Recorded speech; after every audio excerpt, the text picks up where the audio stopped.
자, 지난 주일에는 우리가 네 개의 나팔 심판을 배웠습니다. 천사가 첫째 나팔을 보니까 이 땅 위로 피 섞인 우박과 불이 쏟아져 내립니다. 하나님께서 땅을 치시는 것입니다. 이 땅을 심판하십니다.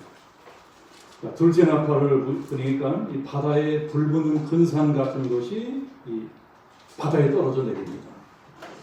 그래 바닷물 거기가 떼주고 나가고 바다를 항해하는 배들이 무수히 침몰되어 버립니다. 하나님께서 바다도 치시는 것입니다. 이 바다를 심판하십니다. 셋째 나팔을 보니까 횃불 같은 큰 별이 강물에 떨어집니다. 하나님께서 이 세상 모든 강물과 샘물도 지하수까지 치십니다. 물이 다 오염되어 못 먹게 됩니다. 넷째 나팔을 부니까 해와 달과 별들이 빛을 잃고 캄캄해집니다. 하나님께서 하늘까지 치시는 것입니다. 이 네 개의 심판은 종말의 때에 지구 자연 환경이 심각하게 파괴된다는 것을 뜻합니다. 전쟁과 기상이변과 자연재해로 전 세계가 그야말로 괴멸적 타격을 받게 됩니다. 그런데 네 번째 나팔을 불고 다섯 번째 나팔을 불기 전에 독수리가 나타나더니 화가 있으리로다 하고 외치는 것이 나옵니다. 이게 다가 아니라고 하는 것입니다. 아직도 세계 심판이 더 남아있다. 이제부터 나타날 심판이 더 끔찍한 심판이 될 것이다. 자, 그러고 나서 시작되는 것이 오늘 읽은 다섯 번째 심판과 여섯 번째 심판입니다. 자, 오늘 우리가 본 9장에는 두 개의 심판만 나오는데 이 두 개의 심판이 어찌나 무서운지 요한이 앞에 나오는 다른 심판들보다 훨씬 더 길고 자세하게 기록해 놓았습니다. 그만큼 사도 요한이 본 환상 중에 최고로 무섭고 끔찍한 심판이었다는 것입니다. 그래서 오늘 성경은 해석하기도 쉽지 않고 설교하기도 쉽지가 않습니다. 왜 해석하기 쉽지 않느냐? 이건 완전히 차원이 다른 심판이기 때문에 그렇습니다. 이제까지 우리가 배운 심판은 그래도 우리가 이해할 만한 수준의 심판이었습니다. 전쟁이 일어나고 기근이 일어나고 전염병이 창궐하고 기상이변이 일어나고 자연재해가 일어나고 이런 일들은 사실 우리가 살고 있는 지금 이 세상에도 일어나고 있는 일들입니다. 지금도 그런 재앙들이 일어나고 있잖아요. 종말의 때 일어날 재앙보다는 물론 훨씬 못하겠지만 그래도 지금 우리는 코로나라고 하는 전염병이 나타나는 것도 보고 있고 여러 가지 기상이변, 자연재해 이런 것도 보고 있고 또 기근도 보고 있고 여러 가지 전쟁이 일어나는 것들도 우리들은 많이 보고 있습니다. 그래서 이런 재앙들이 그다지 낯선 재앙들은 아니었습니다. 그러나 오늘 본 다섯 번째 심판은 너무너무 이상한 재앙입니다. 우리 인류 역사 가운데 한 번도 일어난 적이 없는 이상한 재앙입니다. 그래서 이게 뭐야 하고 잘 상상이 되지 않습니다. 저도 창작을 하는 사람이기 때문에 상상력이 풍부하다는 말을 듣는 사람인데 오늘 말씀은 정말 상상하기 쉽지가 않습니다. 그래서 제가 옛날에 요한계시록을 배경으로 휴거라고 하는 만화를 들었을 적에 오늘 성경은 어떻게 그려질지는 몰라서 애를 많이 먹었습니다. 자, 왜 그러냐? 오늘 성경은 영계, 즉 영적 세계에서 일어나는 일들이기 때문입니다. 이런 자연 세계라든가 우리 인간 세계에서 일어나는 일들이 아니고 전혀 차원이 다른 영계에서 일어나는 일이기 때문에 우리 상상력으로서는 이야기에 어떤 한계가 있는 것입니다. 자, 오늘 말씀은 이런 것을 생각하면서 조심스럽게 잘 봐야 될 것입니다. 자, 9장 1절. 다섯째 천사가 나팔을 불자 어떤 일이 일어나나요? 하늘에서 떨어진 별 하나가 있는데 그가 무저경의 열쇠를 받았더라. 하늘에서 떨어진 별이 무엇일까요? 천사일 것이다. 예수님일 것이다. 사탄일 것이다. 여러 가지 해석들이 있습니다. 저는 사탄이라고 봅니다. 원래 사탄은 하늘의 천사장 루시퍼였습니다. 그런데 타락해서 하늘로부터 내쫓겼습니다. 그것은 이사야에서는 하늘에서 떨어졌다 하고 말씀을 합니다. 하늘에서 떨어진 별, 이것은 사탄을 뜻한다고 봐야 됩니다. 중요한 것은 그가 무저경의 열쇠를 받았더라. 무적행을 여는 열쇠를 받았다는 것입니다. 무적행은 또 뭐냐? 자, 무적행은 한자 뜻 그대로 없을무 바닥죠. 구덩이 갱, 바닥이 없는 구덩이라는 뜻입니다. 끝을 알 수가 없어서 까마득한 구덩이, 까마득한 구덩이입니다. 그런데 성경을 잘 보면 무적행이란 지역 중에서도 우리가 알고 있는 그런 지역하고는 조금 다른 지역 같아요. 좀 특별한 지역이라고 할 수가 있습니다. 악한 영들, 악한 귀신들을 가둬놓는 일종의 감옥 같은 곳입니다. 즉 귀신들이 가는 감옥이 무적행입니다.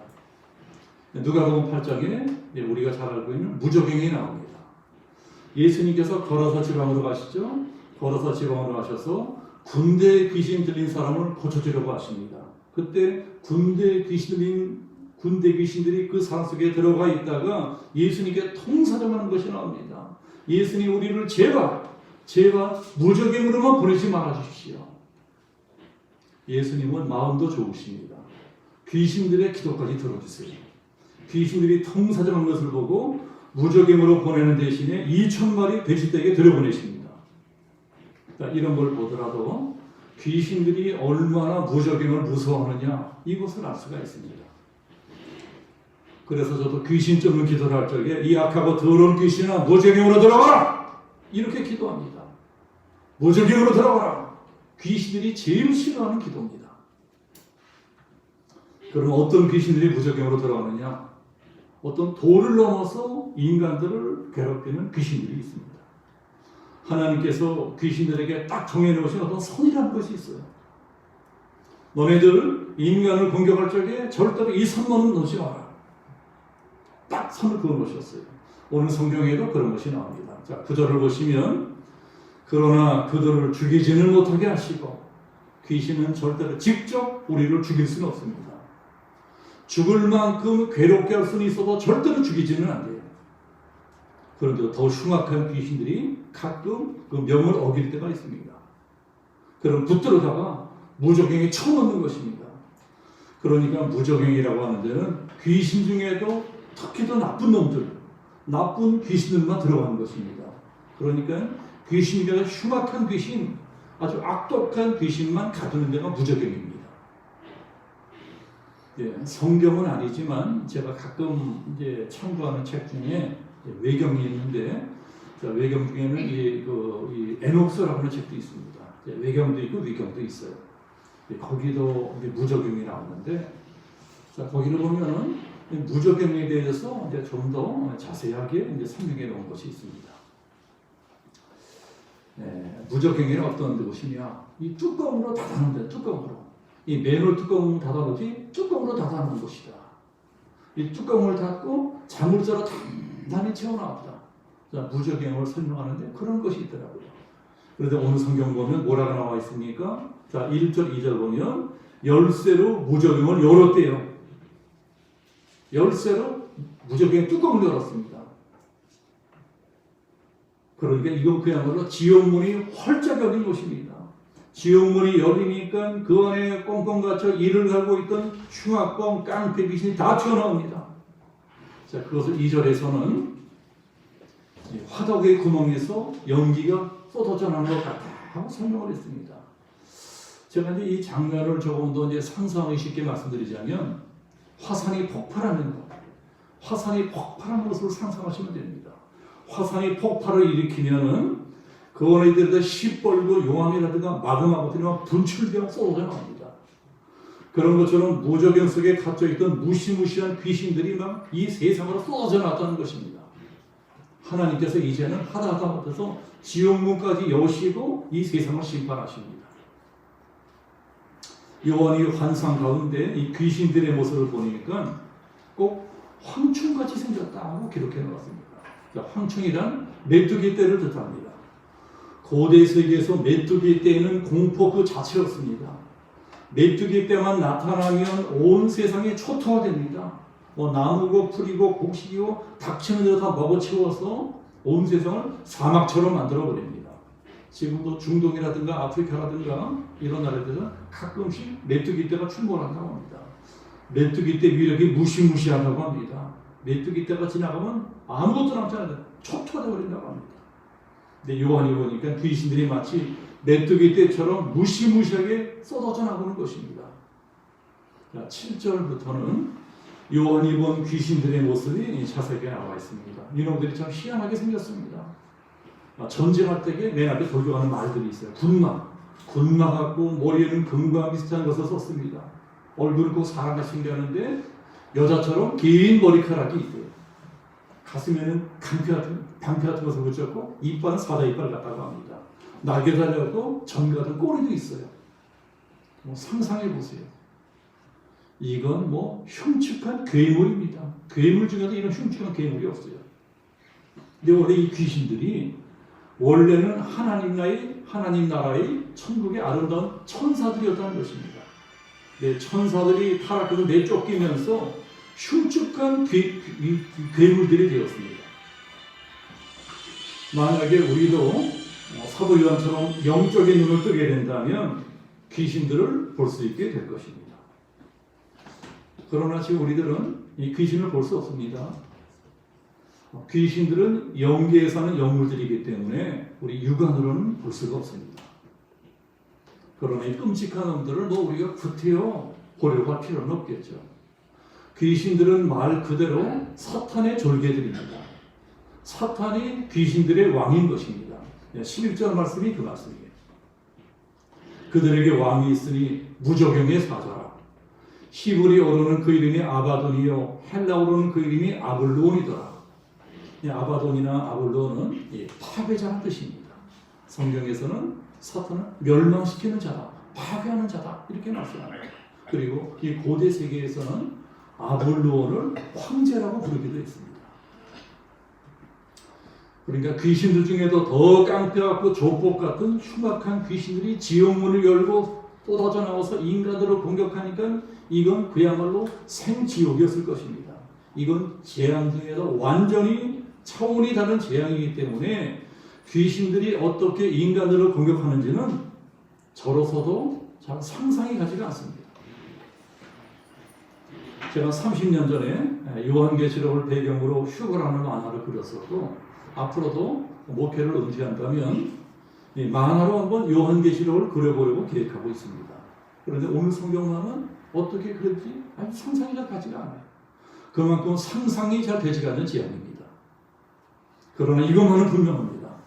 귀신들은 인간들을 괴롭히는 전문가들입니다. 귀신들은 어떻게 해야 우리 인간들이 가장 큰 고통을 받느냐 너무나 잘 알고 있어요. 그래서 인간들이 가장 무서운 방법으로 괴롭힐 것입니다. 아마 이때 사람들은 눈에 보이지 않는 무시무시한 고통을 받을 수가 있습니다. 원래 눈에 보이지 않는 적이 더 무서운 법입니다. 눈에 보이면 차라리 덜 무서워요. 그러나 귀신들은 영물이기 때문에 사람의 눈에는 보이지 않습니다. 눈에 보이지 않는 귀신들이 온갖 교활한 방법으로 사람들을 괴롭히니까 창세일에 이런 고통은 처음이었을 것입니다. 우리로서는 상상할 수 없는 처절한 고통을 받게 됩니다. 그 고통이 얼마나 극심한지 사람들이 이러고 사는데 차라리 죽는 게 낫겠다. 막 죽으려고 한다는 것입니다. 자살을 하려고 해요. 그런데 죽지도 못해요. 자, 6절을 보세요. 6절을 보면 그날에는 사람들이 죽기를 구해도 죽지 못하고 죽고 싶으나 죽음이 그들을 피하리로다. 왜 죽지도 못하느냐? 여러분, 죽는 것도 내 마음대로 죽을 수 있는 것이 아닙니다. 죽는 것도 하나님께서 허락해 주셔야 우리가 죽을 수 있어요. 하나님이 죽지도 못하게 하시는 것입니다. 귀신들에게 절대로 죽이지는 말고 괴롭히기만 해라. 자, 왜 그렇게 하실까요? 하나님은 사람들을 죽이시는 것이 목적이 아닙니다. 이 고통을 통해서 한 사람이라도 구원하시려고 하는 것이 목적입니다. 그래서 5달만 괴롭혀라. 5달이라는 기간을 딱 정해놓고 귀신들에게 괴롭히게 하시는데 죽이지는 못하고 그냥 고통만 주라는 것입니다. 그런데 그 괴롭게 하는 것이 전갈이 사람을 쏠 때 괴로운 것 같아요. 이 세상에서 지독한 고통이 전갈에게 물리는 고통이라고 합니다. 끔찍한 고통이라고 합니다. 그 정도로 지독한 고통을 사람들이 5달 동안 받게 됐다는 것입니다. 그러나 4절 보시면 하나님께서 귀신들을 풀어주시면서 뭐라고 말씀하십니까? 땅의 풀이나 푸른 것이나 각종 수목은 해하지 말고 오직 이마에 하나님의 인침을 받지 아니한 사람들만 해야 하라 하시더라. 자, 이것이 자연계의 황충 메뚜기 떼와 영계의 황충의 차이점입니다. 자연계의 황충, 즉 메뚜기 떼들은 풀이나 나무나 곡식 같은 것들만 해칩니다. 그러나 영계의 황충인 귀신 떼들은 오로지 사람만 해칩니다. 그런데 사람 중에서 어떤 사람들이냐? 하나님의 인을 맞지 않은 사람들입니다. 하나님의 인을 맞지 않는 사람만 공격해라. 하나님의 인 맞은 사람들은 절대 해치면 안 된다. 하나님의 인 맞은 사람들이 누굴까요? 우리들이에요. 예수 믿고 구원받은 우리들인 것입니다. 우리가 예수님의 구주로 영접하면 성령께서 우리 안에 들어오십니다. 그리고 딱 인을 쳐주시는 거예요. 이 사람은 하나님의 것이다. 도장을 딱 찍어주십니다. 우리가 그런 인을 받은 사람들입니다. 그 인을 물론 우리는 볼 수 없습니다. 그렇지만 영적 세계의 영적인 존재들은 볼 수 있어요. 천사도 볼 수 있고 사탄도 볼 수 있고 귀신도 볼 수 있습니다. 그래서 인 맞은 사람들은 귀신들이 절대로 해칠 수가 없습니다. 그렇다면 7년 대환란 시대에 인 맞은 사람들은 누굴까요? 인 맞은 사람들. 이때는 이미 예수 잘 믿는 사람들은 다 들림받고 휴거되어서 하늘로 올라갔어요. 근데 이 사람들이 누굴까요? 휴거가 일어난 다음에 예수 믿게 된 사람들입니다. 휴거라고 하는 것은 워낙 전 세계적인 사건이기 때문에 그때 충격받은 사람들이 많았을 것입니다. 뒤늦게 회개한 사람도 지구상에 많았을 것입니다. 그때는 이미 이 세상의 교회도 예배도 찬송도 다 사라져버리기 없는 때지만 희한하게 그래도 자생적인 그리스도인들이 생겨난다는 것입니다. 자, 중국의 문화혁명 때 모택동이 중국 땅에 있던 모든 선교사를 다 추방해버렸습니다. 교회라는 교회 모조리 문 닫혀버렸습니다. 교회를 싹쓸이해버렸어요. 그런데 나중에 중국의 문이 열려서 선교사에 들어가 보니까 중국의 기독교들이 한 명도 안 남아 있었는데 어머나 세상에 너무나 많은 거예요. 교회가 사라지고 예배가 사라져도 자생적 기독교들이 생겨난 것입니다. 그렇게 돼 있어요. 북한 땅의 김일성이가 교회를 싹쓸이해버렸습니다. 기독교들이 싹쓸이해버렸어요. 그런데도 희한하게 지금도 북한 땅에 지하교회가 있다고 합니다. 지하교회 교인들이 있다고 해요. 환란 시대에도 교회가 사라지고 예배도 사라지고 기도 사라지고 희한하게 뒤늦게 예수 믿은 자발적 그리스도들이 생겨났다는 것입니다. 온 지구상에 그런 분이 숨어 있다는 것입니다. 그런 사람들은 건드리지 말아라. 그게 입맞은 사람들이에요. 하나님께서는 환란 시대에도 어떻게 하든 한 사람이라도 구원하려고 하십니다. 그래서 입맞은 사람들을 지켜주십니다. 자, 그것을 보고서 그때까지 예수 안 믿는 사람들을 회개시키려고 하는 것입니다. 그런데 안 믿는 사람들이 순순하게 회개할까요? 어림도 없는 얘기입니다. 안 믿을 사람들은 세상에 뒤집어지는 환난을 당해도 절대로 회개하지 않아요. 정말 우리 인간들만큼 고집센 지독한 피조물도 없습니다. 그 환난 고통을 당하면서도 끝까지 절대로 하나님을 믿지 않습니다. 그래서 더 무서운 심판을 받게 됩니다. 하나님께서 여섯째 나팔을 불게 하십니다. 천사가 여섯째 나팔을 부니까 어떤 일이 일어납니까? 자, 14절 보시면 큰 강 유브라데에 결박한 네 천사를 놓아주라 하네. 유브라데 강에 결박되어 있던 어떤 천사들이 풀어났다는 것입니다. 자, 그렇다면 이 천사들은 어떤 천사들일까요? 좋은 천사들일 리가 없습니다. 성경에 좋은 천사를 결박해 놓았다는 말씀은 없어요. 그러니까 틀림없이 이것도 악한 영들입니다. 타락해서 악한 영이 된 천사들입니다. 그런데 이 악한 영들은 그냥 일반 귀신들보다는 좀 더 급수가 높은 놈들 같아요. 이런 악한 천사들을 풀어주시는데 왜 풀어주시느냐? 자, 15절을 보시면 내 천사가 놓였으니 그들은 그 년, 월, 일시에 이르러 사람 3분의 1을 죽이기로 준비된 자들이더라. 사람을 죽이게 풀어주시는 것입니다. 이제까지는 귀신들에게 사람을 직접 죽이지는 못하게 하셨어요. 그냥 고통만 주게 하셨습니다. 그 고통을 받으면 혹시 하나라도 하나님께 돌아올까? 네, 그렇게 하셨습니다. 그러나 끝까지 회개하지 않은 인간들을 보여서 이제는 죽여도 된다. 죽이는 것이 허락하십니다. 그래서 귀신들이 본격적으로 인간들을 죽이기 시작하는데, 자, 여러분, 사람을 최단시간에 가장 효과적으로 많이 죽일 수 있는 방법이 무엇일까요? 전쟁이에요, 전쟁. 전쟁만큼 한꺼번에 사람을 많이 죽일 수 있는 방법도 없습니다. 그래서 악한 귀신들이 사람들을 충동질해서 전쟁을 일으키는데 그것이 바로 유브라데 강을 중심으로 벌어지는 전쟁입니다. 성경에서는 유브라데 강하면 전쟁을 상징합니다. 자, 유브라데, 여기서 유프라테스 강이거든요. 유프라테스 강은 인류 문명의 발상지입니다. 인류 최초의 문명인 메소포타미아 문명이 유프라테스 강 이역에서 꽃을 피웠어요. 이 강을 중심으로 바벨론 제국이 탄생합니다. 바벨론 제국이 유브라데 강을 건너와서 이스라엘을 멸망시켜버렸습니다. 자, 그런 강이기 때문에 하나님께서 때가 되기까지 더 이상 그 전쟁이 일어나지 못하도록 악한 영들을 결박시켜 놓으셨습니다. 그러니까 이 악한 천사들은 뭐하는 천사들이냐? 전쟁을 일으키는 천사들이에요. 전쟁의 천사들입니다.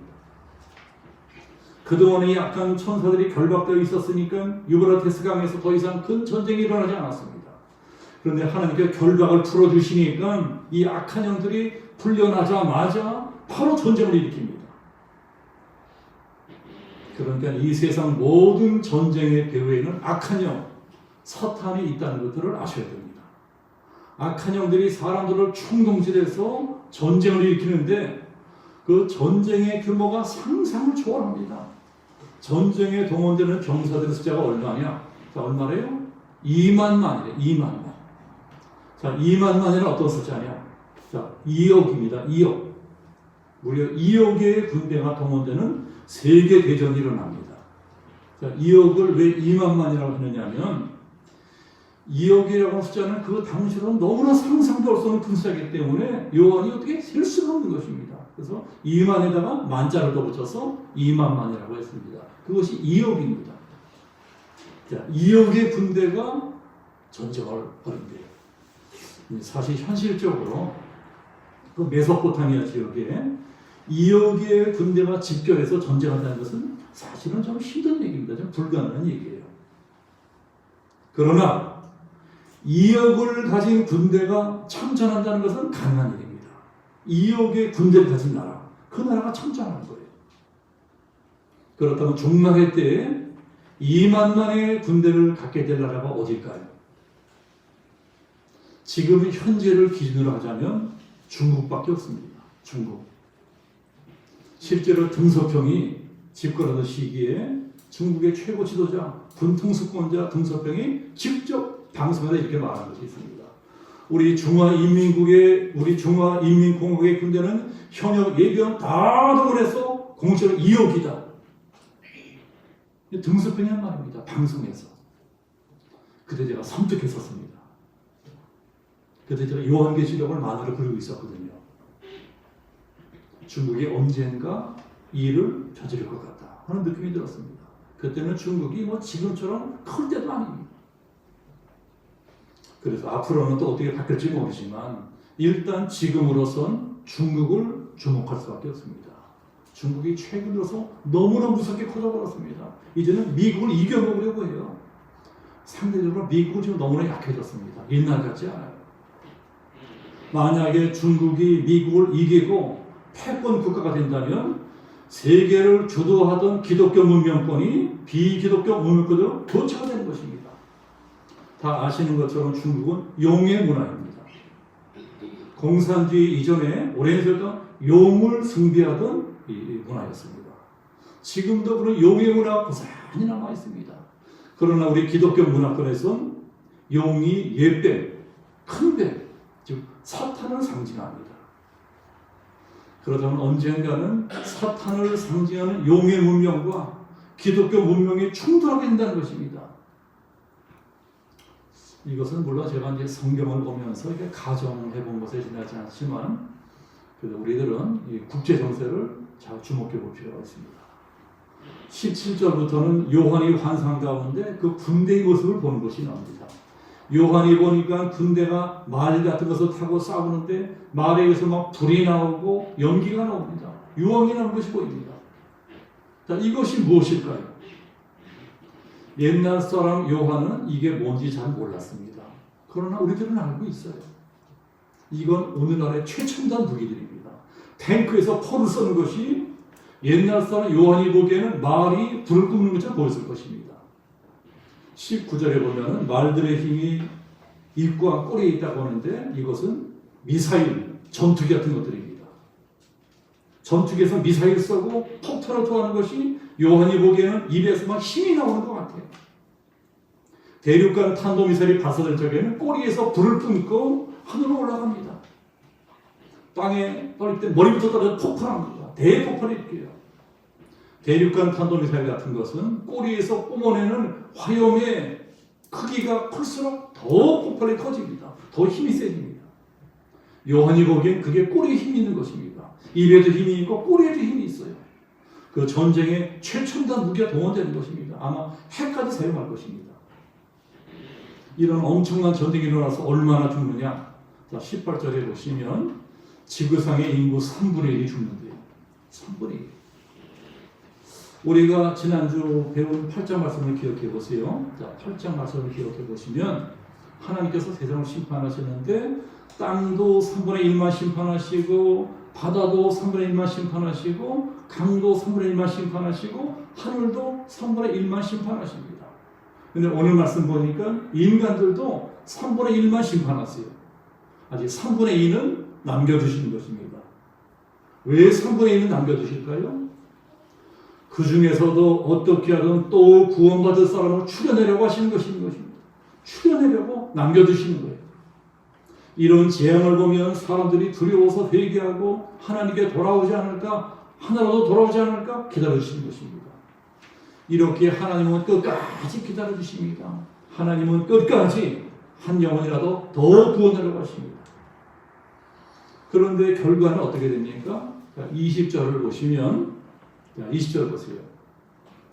이 재앙에 죽지 않고 남은 사람들이 손으로 행한 일을 회개하지 아니하고 그래도 끝까지 회개하지 않는다는 것입니다.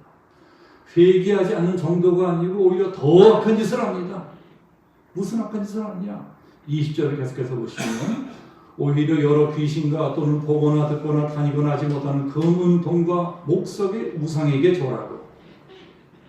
이게 무슨 말씀이에요? 더 지독하게 우상을 섬긴다는 것입니다. 하나님을 섬겨야 되는데 하나님을 섬기지 않고 우상을 섬겨요. 하나님께서 가장 가증히 여기시는 죄가 우상 숭배하는 죄입니다. 이스라엘이 우상 숭배하다 망했습니다. 그런데 이놈의 인간들이 더 우상을 섬기는 것입니다. 망할 짓만 골라서 합니다. 그리고 21절 보시면 또 그 살인과 독술과 음행과 도둑질을 회개하지 아니하더라. 더 지독하게 못된 자를 사랑한다는 것입니다. 이미 그때 세상은 윤리 도덕이라고 다 무너져 버렸습니다. 사람들이 짐승처럼 변해버렸습니다. 우리 인간이라는 존재가 얼마나 악한지 모릅니다. 그 지경이 이어서 더 못된 짓하고 더 음란하고 더 타락하고 살아갑니다. 멸망할 짐승들 같아요. 하나님이 만드신 피조물 중에 우리 인간들만큼 독한 존재도 없습니다. 절대로 변하지 않아요. 얼마나 고집이 세고 지독한지 하나님마저 우리 인간들을 변화시키지는 못합니다. 저도 목회하면서 절감을 합니다. 사람이 변화된다는 것이 얼마나 어려운 일이냐. 세상에 사람을 변화시킨다는 것이 얼마나 어려운 일이냐. 그런다고 하나님께서 우리 인간들에게 지시느냐? 천만의 말씀입니다. 하나님은 우리에게 절대로 지지 않으세요. 절대로 포기하지 않으십니다. 더 매를 때리십니다. 말 안 들으면 더 심한 매를 때리면서까지 어떻게 해서든 하나라도 더 구원하려고 하십니다. 그래서 우리들은 미련하게 하나님과 싸울 생각을 하지 말아야 됩니다. 우리들은 하나님과 싸워서 이길 수가 없습니다. 하나님은요, 우리보다 훨씬 더 고집이 세세요. 너희들 이래도 행복하네? 너희들 이래도 행복 안 할래? 이러면서 더 큰 재앙을 내리십니다. 더 큰 재앙이 쏟아지고 더 큰 재앙이 쏟아지고 결국은 갈 때까지 가는 것입니다. 세상 종말이 오는 것입니다. 그래도 아직까지는 3분의 2가 남아있습니다. 아직 3분의 2는 기회가 남아있어요. 3분의 2 중에서 또 구원받은 사람을 골라내십니다. 하나님은 지금도 골라내고 계세요. 우리에게 조그만 믿음만 보여도 어떻게든 구원하려고 하십니다. 이런 하나님의 사랑은 우리들은 도저히 이해할 수가 없습니다. 하나님 뭐 하라고 그렇게까지 하실까? 내버려둬 버리지. 왜 하나님이 그렇게까지 하실까요? 여러분, 왜 그렇게 하시는 것 같습니까? 하나님은 지옥이 어떤 것인지 잘 알고 계시기 때문에 그렇습니다. 하나님 지옥을 너무나 잘 알고 계세요. 지옥은 너희들이 지금 이 땅에서 당하는 고통보다 1000배, 10,000배, 1,000,000배 더 끔찍하고 무서운 것이다. 그 끔찍한 것으로 우리를 보내기 싫으신 것입니다. 우리가 이렇게 까불고 고집부리고 하는 것은 지옥을 모르기 때문입니다. 지옥이 얼마나 무서운 데인지 모르기 때문에 까불고 있어요, 우리들이. 이것이 꼭 종말의 때만 일어나는 일이 아니라는 것입니다. 지금 우리에게도 해당되는 말씀이에요. 하나님은 지금 우리도 회개시키려고 하십니다. 그래서 코로나를 보내시고 천재지변을 보내시고 경기 불황을 일으키시면서 이 세상을 뒤흔들고 계십니다. 이런 일들을 바라보면서 얘들아, 때가 가까운 것을 깨달아라. 그리고 빨리 내게로 돌아오라. 아직 기회가 남았을 적에 빨리 회개해라. 계속 우리 마음을 두드리고 계십니다. 지금은 아직 기회가 남아있는 때입니다. 지금이라도 회개하고 하나님께 돌아오면 그 누구라도 구원받을 수 있습니다. 그러나 끝까지 고집부리고 버틴다면 결국은 갈 때까지 하게 될 것입니다. 결국은 다 망하게 될 것입니다.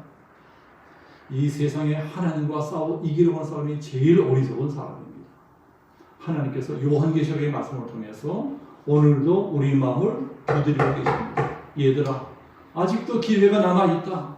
아직 기회가 남아있을 적에 회개하고 어서 나에게 돌아와라. 아직도 기회가 남아있을 적에 빨리 회개하고 나에게 돌아와라. 우리 이 한 주간 살아갈 적에 오늘 말씀 기억하시고 하나님, 이 작은 믿음이라도 코로나 시대에 잃어버리지 않냐고 지키게 하옵소서. 지금은 믿음을 지켜야 되는 시대입니다. 믿음을 잃어버리고 교회에서 하나님께 떨어져 나간 사람이 추풍을 떨어져 나가고 있습니다. 우리들만이라도 내 믿음 지키게 하옵소서. 이 작은 믿음이라도 지키게 하옵소서.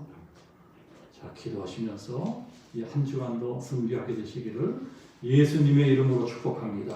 아멘. 기도하겠습니다.